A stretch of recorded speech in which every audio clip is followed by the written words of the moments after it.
Today we're going to talk about the Feast of Holy Cross. So as a reminder, we are doing these in the order that they appear in the church calendar. Remember, the church calendar begins when? When does the church calendar begin every year? September 1st. Very good. And that goes all the way back to the ancient days. So the second major feast of the church calendar is the Feast of Holy Cross. And what day is that? Who remembers without looking at your bulletins? 14th. September 14th. I heard it over here too. You were first, so you get the prize for that answer. And the beautiful thing about the Feast of Holy Cross is, for me anyway, and I think I could say that it is a universal benefit, being that it's right there. If somebody really wants to get into class, somebody really wants to get into class, they're pounding the doors down. Let's just hope that's somebody for class. Who is it? All right.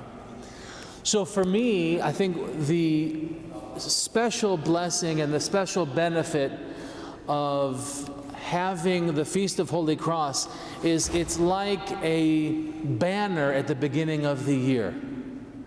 This is where we're headed. This is, you could almost like say, a road sign on the side of the road. This is where we're headed. We're headed for the cross.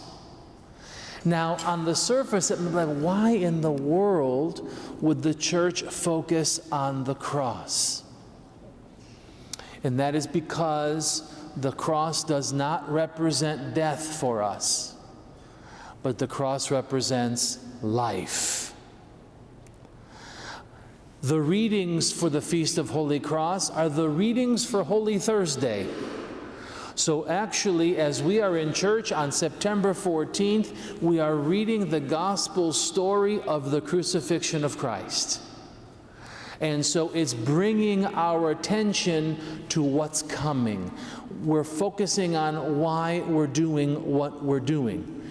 If last week we spoke about the nativity of the Theotokos, the new Eve, we call her in the church. Today, with the Feast of Holy Cross that we're talking about the destination now. That the cross is where we are headed. The cross is where Christ was headed, and the cross is where we are headed. Historically, the feast represents the finding of the cross by Queen Helen, the mother of Constantine the Great. She took a pilgrimage to the Holy Lands. Father Samson wrote part of this story in the bulletin. But for those who don't get a bulletin, who are watching, who are going to watch later, St. Helen took a pilgrimage to the Holy Lands and began asking where all the different things took place of Christ's life. And when she got to learning about where the crucifixion took place, where Golgotha was, it had become a trash dump. And as she was looking amongst all the garbage, according to tradition, she sees a patch of what today we know as Vasiliko, the beautiful basil mint that's growing there. And she dug there and she found more than one cross. And of course we know that Christ was crucified with two others. And again, according to tradition, in order to determine which was the cross of Christ, they brought someone who was sick to the cross. And as soon as they touched the Holy Cross, they were healed. So the cross was taken into the church and lifted up. And this is why the feast is called the universal exaltation or elevation of the Holy Cross.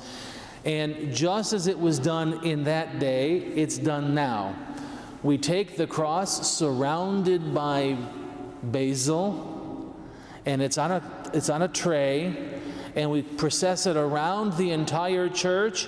And what does the priest do? The priest lifts it up for everyone to see. And he says, Sophia Orthi, wisdom, arise. And we sing the hymn of Holy Cross. It is always a fasting day. Now, By fasting, it is one of the few strict fast days of the calendar. Unless it is a Saturday or Sunday, it is a day when, if we are physically able, we eat almost nothing, in recognition that it is remembering the crucifixion of Christ. It's a solemn day, yet it's a feast day, right? So this is one of those, as I mentioned last week, I think it was in my sermon, the Greek expression haramulipi, joyful sorrow. It is a fasting feast. While we are celebrating the Feast of Holy Cross, and while we are processing it in these glorious processions, in one of the traditions, although we don't do it here, I know I believe they do it at St. George in Newport Richey. One of the traditions for the Feast of Holy Cross is that the cross is brought here onto the solea, just like Holy Thursday night, for people to venerate, the actual wooden cross from the back, and covered in flowers. It's a beautiful tradition. We don't do it here, but I know some other churches do that as well. So there's a variety of those traditions to honor and to, as it says, the universal exaltation of the cross, the worldwide adoration of the Holy Cross. And the hymn that we sing, "Save, O Lord, your people, and bless your inheritance. Grant victory to the faithful against the adversaries of the faith. And by your holy cross, grant victory." So it's a beautiful, beautiful hymn. So that's the historical, and that is the spiritual challenge, is that we as Orthodox Christians always keep the cross in front of us. As we heard a couple of weeks ago, right, the Sunday, I believe, after the Holy Cross, in the Gospel of St. Mark, Christ says, "Whoever desires to come after me, let him deny himself, take up his cross, and follow me." Right? We cannot have life without the cross. And I believe that it would help us in our worldly journey, our earthly journey, if we remembered the cross more often.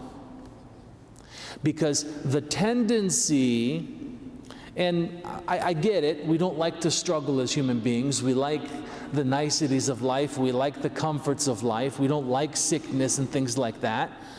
But we tend to avoid suffering at all costs, as if we can actually get through life having nothing ever go wrong. And the Feast of the Holy Cross reminds us that that is simply impossible. Number one, because life is a challenge. We are living in a fallen world.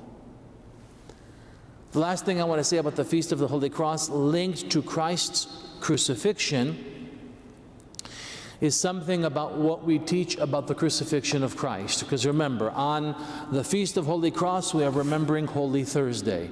So it's important for us to remember what was Holy Thursday all about. There are many in the world who believe that the crucifixion was for lack of a better term, the vindication for God. We sinned, the world sinned, someone must pay the price. Someone's blood must be shed. And so there's a whole great temptation in the Western world to look at the crucifixion of Christ as that moment when God was finally vindicated. He had his vengeance. Someone finally died who wasn't supposed to die. We don't look at the cross that way.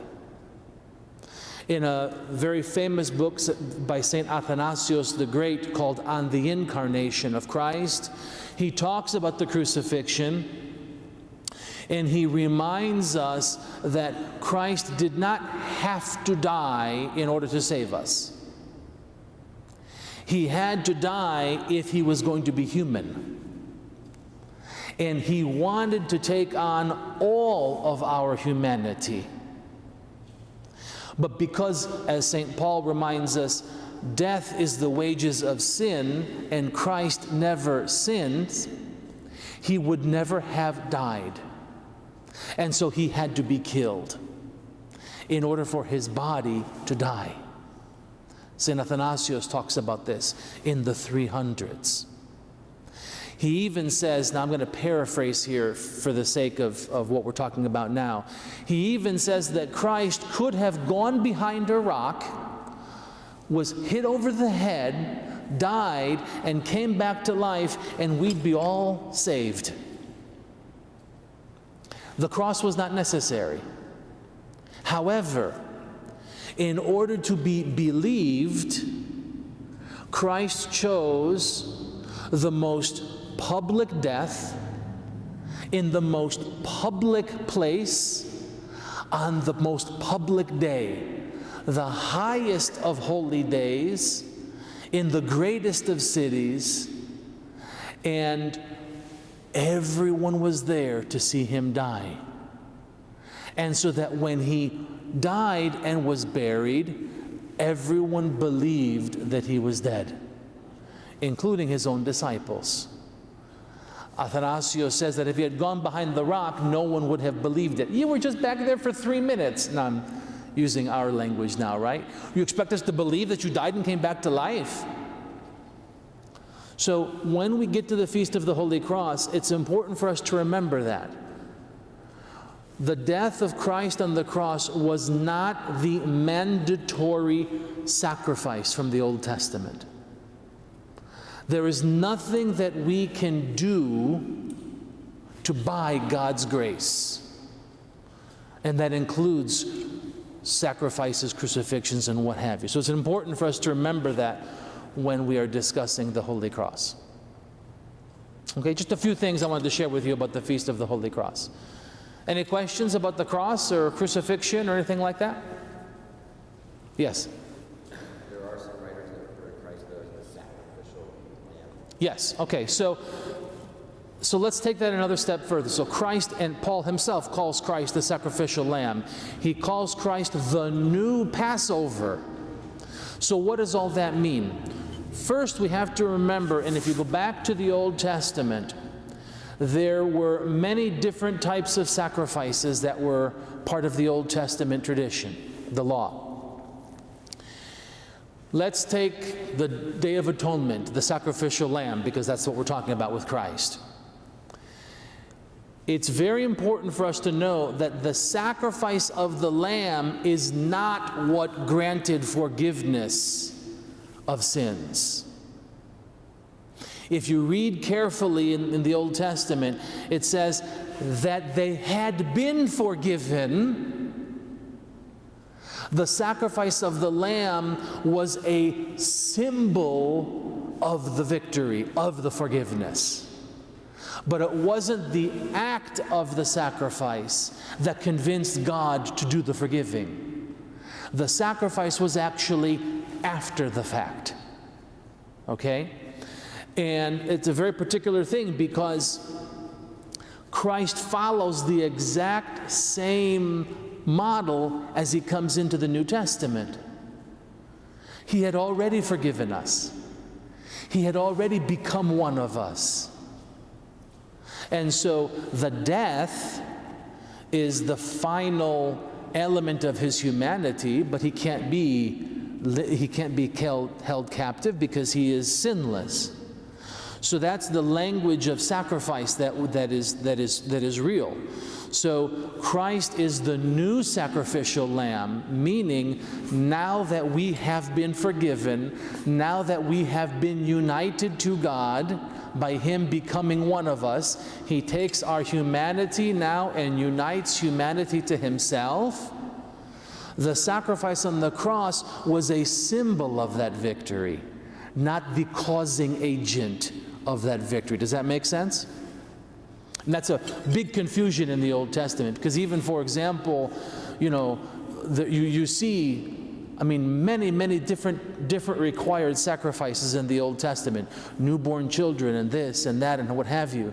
And all of them are a testimony to God's love. They're not to earn God's love. They are a remembrance of God's love. Okay? Great question, though. Any other questions? Yes, Manoli. 5 minutes left. We got 5 minutes, 5-minute warning. Anybody else? Okay, we can't end early, that's okay. Any other questions having not to do with the cross? Okay. Wonderful. We'll continue next week. I don't have it in front of me, but I believe next week's, you have a question? See that right as we were about to finish. Go ahead. Sorry. It's okay.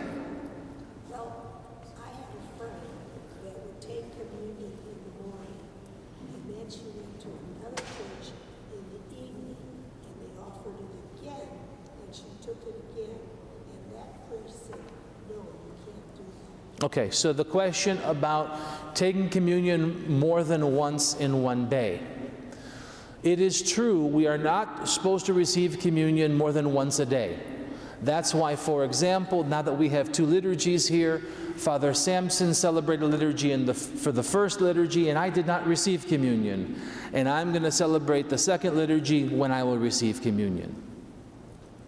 So normally we say we can only receive communion once per day. And as priests, we can only celebrate liturgy once per day. Now there are cases where it looks like 2 times in one day. Now I don't know what this particular woman's situation was, but I want to explain that, because if you recall, we take communion Holy Saturday morning, but we take communion again in the middle of the night. But it's not the same day. Liturgically, at sundown, the new day begins. So when we receive Holy Communion on Holy Saturday morning, it's not Pascha yet, it's not Easter yet, but once the sun goes down and we begin and we go outside and we say Christos Anesti, that is a new day, and we can receive communion again. The times, the way it's easier for us to figure it out is if the same priest is doing that liturgy, then it's another day. Right, so sometimes, for example, we do liturgy in the evening, and then like the next day we'll do a different, but if they're 2 different days, so it depends on if it's the same. So if you see if it's the same priest, then you can receive communion. But if the same priest cannot receive communion, then we shouldn't. And outside of Holy Week and things like that, there's almost never an instance when the church has these back-to-back days like this. So I would say on a normal basis, once every day is a pretty safe bet. It's doubtful that we have a feast in the morning and then a feast that same evening at a different church. They're probably celebrating the same day, albeit in 2 different churches. So unless it's Holy Week, it'd be a good kind of litmus test. If it's not Holy Week or one of the special services for Epiphany or something like that, I would say better err on the safe side and say, no, I already took communion this morning, would be my general rule. If that makes any sense to anybody? It's a complicated thing. It's a complicated thing. Okay, so we'll wrap that up.